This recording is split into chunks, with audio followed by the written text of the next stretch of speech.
Yes. President Kabila have never said he wants a third term. Yes. He started with the democratization in Congo. He wants to lead Congo in a good frame of a democratic process. That's all he's concerned. He had never said he wants a third term in the office. Have you heard your president here? I'm not going to seek a third term. Nobody does that. Have you heard Obama saying, I'm not going to seeking a third term? Who does that? When you ask your question, I hear confusion here, and that's the confusion that the opposition people are perpetuating. The role of the president of the country and the role of independent electoral commission. You see, the independent electoral commission is that the word independent. The president cannot dictate to electoral commission what they can do. All he can do is facilitate, help them. As I said, in 2016, they wanted their voter registration. In 2011, they wanted it. But now, after all those years, after 11 years, the voter registration is no longer valid. That's one. They request and people why the voter registration was not updating. Because this is, and listen to this very carefully. All those people in the opposition are asking this kind of questions. They were in government.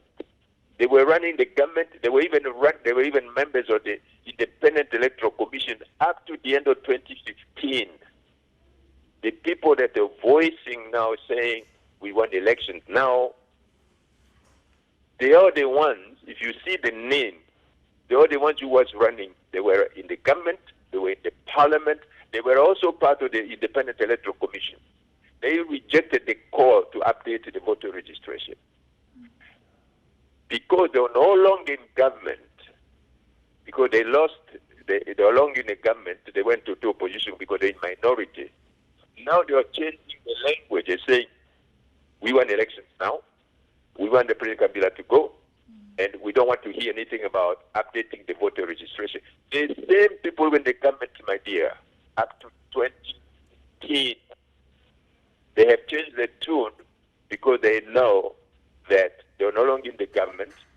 Therefore, they now are claiming to be the keeper of the electoral process. That's one. Two, Congo is very big, my dear. To do the voter registration, it takes 16 months. That 16 months, it will cost several $billions. I have the documents here to show you that the international community supported us, that we needed to do the voter registration, and they were going to fund part of it. They committed in writing, European Union, USAID, and so forth, United Nations.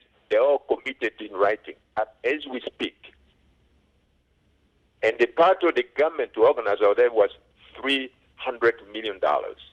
And the international community was going to pay the rest.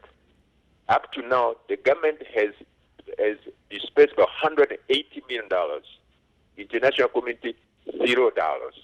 Zero as we speak.